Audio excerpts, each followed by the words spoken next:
Hello and welcome back to another episode of the Thrive and Five podcast. I hope you're having a fabulous day so far whenever you get to listen to this episode, on your commute, on your lunch break, on your way home, while you're putting the laundry away, whatever you're doing. I hope you're having a great day. Today, I wanted to talk about three bits of weight loss advice that I would never follow if I was a professional woman. If you are listening to this, wanting to lose weight, you've probably heard these bits of advice. You've probably heard people on the internet, friends, coaches, whatever, talk about this stuff. And these are things that I did. These are bits of advice that I took that messed up my progress. And they're bits of advice that I see the ladies that come and work with me on the TFP. I see them making these mistakes too. And it's messing up their progress. So I'm going to go through three different ways that I messed up my progress, three bits of advice I followed, and why they're rubbish, basically. So the first one, counting calories. Now, I am not anti-calorie counting. In fact, a lot of my clients use calorie counting. But the bit of advice that I followed, excuse me, that the bit of advice that I followed that made things so much harder was count every single calorie, strictly count your calories. Everything that passes your lips needs to be counted. Now, that has its place and that has its purpose, but it's not the only way and it's not the best way for everybody.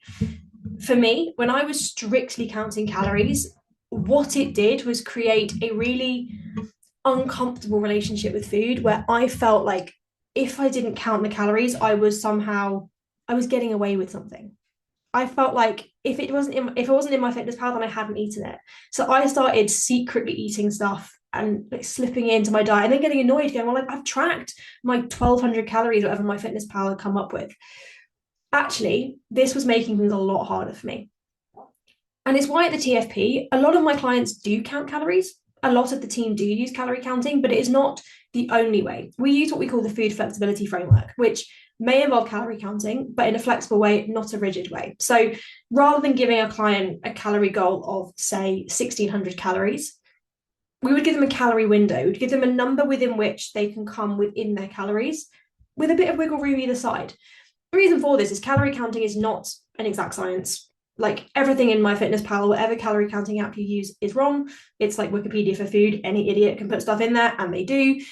The way your body actually uses calories each day, the way it extracts energy from food is not fixed. It is not as accurate as the calories in the back of the packet. And food manufacturers have a lot of wiggle room when it comes to the calories in food. If you pick up a 100-calorie chocolate bar, that could actually be anywhere from 80 calories to 120 calories. We don't need to be super rigid and super structured when it comes to calorie counting.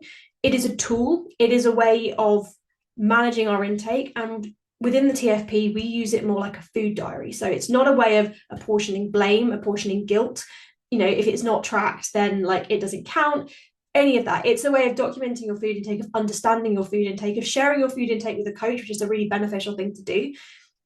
But it is something that we do flexibly, and it's something that we use as a tool. We also recognize that it's not a lifestyle choice. Not all of my clients count calories. There are other ways of losing weight without calorie counting. We have other tools that we use to support that within the food flexibility framework. And those of my clients and those of the team that do count calories also have time away from calorie counting, because at the end of a diet, you are not going to be counting your calories. I always say to people, we're not going to be counting calories when we're 90. We're not going to be sat in the old people's home putting our chocolate bourbon into MyFitnessPal. That's not how life's going to look. So why do we obsess about it so much now? We recognize that it's a tool that has its place, but it needs to be done in a way that feels flexible and that feels achievable.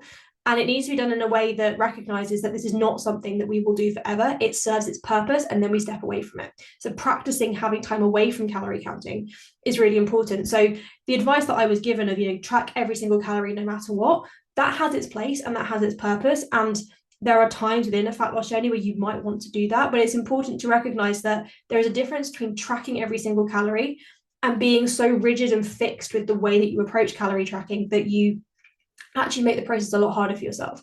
Professional women, our lives vary day to day. What we can do varies day to day. And there might be days where tracking more aggressively is appropriate and days where tracking less aggressively is appropriate. There might be times when actually you want to have slightly more calories, slightly less calories. Having that flexibility is incredibly important. So rigid calorie counting, terrible advice for professional women. The second bit of advice that I was given was 10,000 steps a day. I lived and breathed by this. I remember when I got my first Fitbit, I must have been I think I was maybe at university when I got my first Fitbit. It might have been just as I started work. I can't remember. And I remember like obsessing about 10,000 steps a day. Like I was convinced that it was the thing I needed to do in order to lose weight. Like I was like, if I'm only doing 6,000 steps a day, if I do 10,000, I will lose weight. So let's just myth bust on this.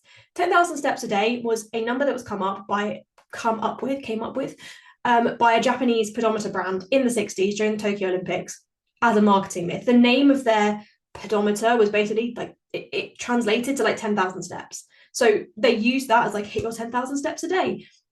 It's a number. It's a number that like there might be some accuracy in terms of it being good for your health, but it's not necessarily the right number for everyone. It is just a number. When it comes to fat loss, it is a case of calories in, calories out. It is a case of if you want to lose weight, you need to be using more energy than you are consuming during the day. So rather than obsessing about 10,000 steps a day, which is what I did, the better thing to do is to look at your current step count and look at your current energy intake and work out a way of either getting your step count up and your activity up, or your calories down, or a little bit of both. 10,000 calories is not 10,000 calories, 10,000 steps a day is not a fixed number. It is not the right number. It is not the number we should be aiming for. So if your Apple Watch or your Garmin or your Fitbit is giving you 10,000 steps a day, ignore it. I have clients who are losing body fat doing 6,000 steps a day. I have other clients who, because of their lifestyle, do 16,000 steps a day. It is person dependent. It's about what's right for you. When I was in my professional career, when I was in the corporate world, I would sometimes, some days I would be able to hit 10,000 steps a day and it would be like, oh my God, I've done it.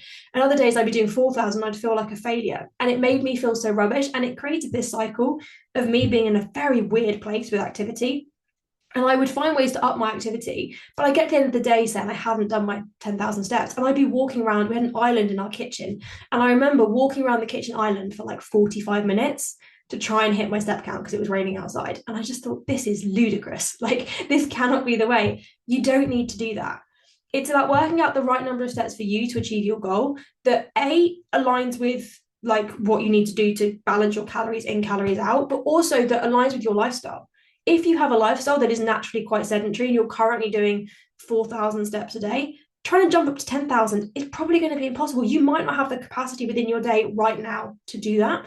Within the TFP, something that we often do is look at someone's steps at the beginning of the process, right at the start of the program, and then we look to gradually creep that up. So I had a client who came to me once, he was doing like 2,000 steps a day, and we just bumped that up to 2,500 in the first week. And then we said, okay, let's see if we can get that to 3,000, and gradually increased it and gradually found more opportunities for movement in her day to get that up. And she's now doing about 7,000 or 8,000 a day. But it took time to kind of gradually nudge that up. And this is why within the routine reset, within the new program that I've just launched, which you can find the info for in the episode description, by the way, there is no step goal. I don't go in and say you need to do 10,000 steps a day, because you might not need to do 10,000 steps a day. That might not be the right number for you. What we do instead is look at how we can increase the movement you're currently doing. We work from your baseline and go from there. So if anyone ever tells you, well, to lose weight, you need to do 10,000 steps a day, tell them to piss off, because it's rubbish. And the third bit of advice that I was given that made my life so miserable and didn't actually help long term was, well, you know how you can lose weight? Cut out alcohol. Now, this might be controversial from a health and fitness perspective, because alcohol, yes, there's nothing healthy about alcohol from a physical perspective. It is a toxin. It's not great for your liver. It's not great for your energy level. It's not great for your hormone health. Like, there are lots of bad things about drinking from a health perspective, from a physical health perspective. There are also lots of bad things from a physical health perspective about watching television, about working behind a laptop, about lots of things, about like, there are all sorts of things that we do that are bad for our health, right? When it comes to weight loss, for me, giving up alcohol was not a sustainable approach. Alcohol has calories, for sure. Alcohol does not help with weight loss, because it is essentially, as far as the calorie can be empty, it's an empty calorie. I don't love that phrase, but alcohol, there's no nutritional benefit to it. It hasn't got any protein in it. It's not really got any carbohydrate in it. Some things that go along with alcohol can be quite high in sugar. It basically is pure calories. Your body can't convert that alcohol into energy in the same way that it can with other foods. So from a fat loss perspective, it is not ideal. It is not something you want to be having lots of. You don't want to build your diet around alcohol as a food group. But for most people that I work with, most professional women, alcohol is a part of our lives that we actually enjoy.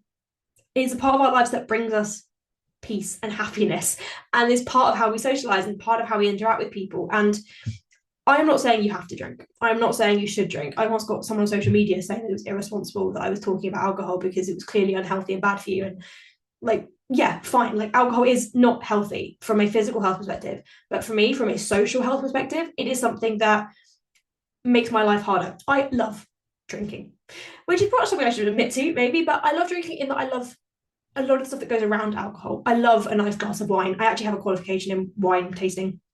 I love wine. I'm interested in the making of wine and the history of wine and the sort of socioeconomic world of wine. I love a nice cocktail. I love a nice gin. I love the kind of the cultural elements that go alongside alcohol. I love wine with a nice meal. I love a wine flight tasting menu. I love sitting down on a Friday night and opening a new bottle of wine that I bought from Majestic and enjoying it.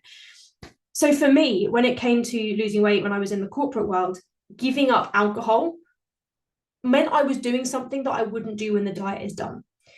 It meant that I was doing something that wasn't actually sustainable in the long term. And what I found, and I think this goes when you cut out any food from your diet, I found that I didn't drink for a while and I felt very virtuous, like, oh, look at me, I'm being so good and I'm not drinking. That classic dry January smugness that we've all had, right? But I would then get to a point where I'd have a drink. I would drink way too much because my tolerance was lower and because I'd missed it. And I was like, oh my God, this is so good. I'd then feel A, hungover and awful, and B, incredibly guilty that I'd had that little binge moment. And I do this with alcohol. I'd also do it when I cut out things like chocolate or cake or crisps or anything like that. Takeaways.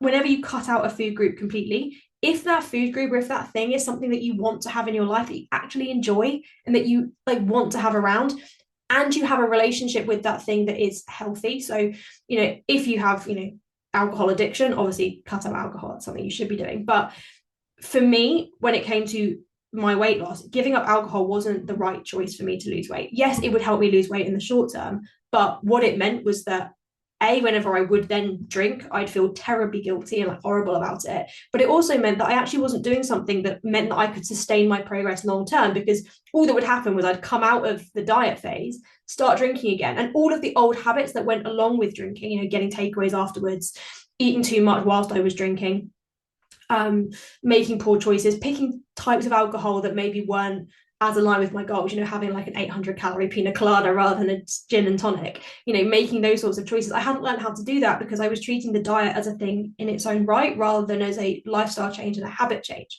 The far better thing to do than cutting out alcohol or actually any food is to work on your relationship with alcohol or that food. So rather than cutting out alcohol, actually learning how to drink in a way that felt mindful and conscious, not going to a bar and drinking 6 glasses of really mediocre Pinot Grigio. I didn't really like Pinot Grigio, but anyway, rather than that, actually ordering 1 or 2 really nice glasses of a Chardonnay that I really enjoy and actually savouring it.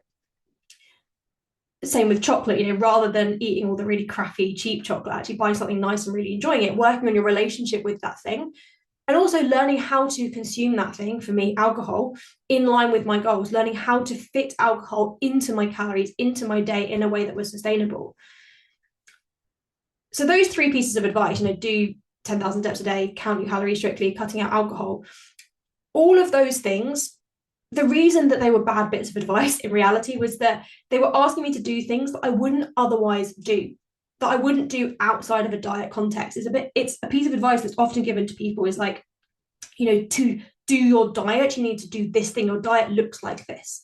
In reality, all a diet is making small shifts in your habits, small shifts in your behavior that can last you in the long term. And all you do when you come to the end of that diet is slightly relax, slightly pull things back a bit, slightly, be slightly less intentional around your steps and counting them, maybe be slightly less intentional with your calorie counting and step away from calorie counting, but have used calorie counting in a way that is teaching you the habits long term, have learned how to consume alcohol or other foods in line with your goals, so that when you step away from the diet, those habits and those pillars are still in place.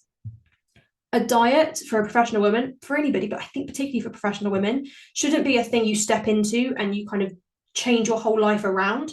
It should be something that works around your lifestyle. So it's almost like shunting up a slider up and down, or a dimmer switch, rather than jumping straight into something that's very, very different. It's about building habits that will last you the long term. And that, incidentally, is exactly what we're going to do on the routine reset, which, as I say, is now open. Doors close tomorrow, which is Friday. So, go and check it out. The link's in the episode description. It's about putting those habits in place that make sticking to the diet easier. That is what the routine reset's about. It's not about doing something really big and dramatic. It's about building the framework that makes this easier for you. So I hope you found that useful and insightful. I hope it gave you some food for thought around things you might be doing when it comes to your diet that's making it harder. Obviously, if you have any questions about this episode or about the routine reset, pop me a message. I'd love to hear from you at amytyler.tfp, and I will catch you next time.